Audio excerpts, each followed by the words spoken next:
Introduction. React is a popular JavaScript library for building user interfaces known for its component-based architecture. The React useEffect feature allows you to perform side effects in function components. Side effects can include data fetching, subscriptions, or manually changing the DOM from React components. Understanding useEffect. The useEffect hook in React allows you to perform side effects in function components.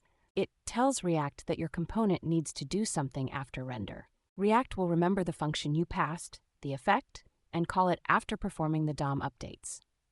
Example of how to use useEffect is given.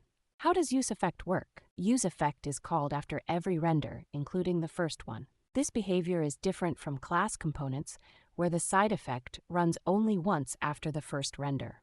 You can control this by adding a second argument to useEffect, an array of dependencies. When any of the dependencies change, useEffect will be called again. If the array is empty, useEffect will only be called once, like component did mount in class components. Tips and common mistakes. Common mistake: forgetting to handle the cleanup.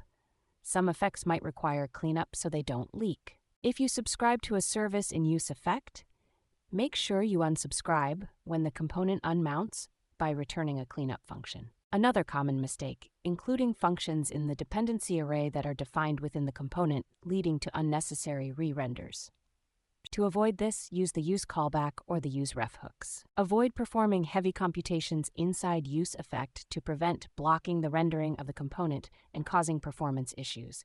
Instead, use useMemo. Conclusion: React useEffect is a powerful tool that allows for more readable and maintainable code by consolidating lifecycle methods into a single effect. Understanding how to use it correctly and avoiding common mistakes can greatly enhance your application's performance and code readability. Take advantage of the dependency array to control when your effects run.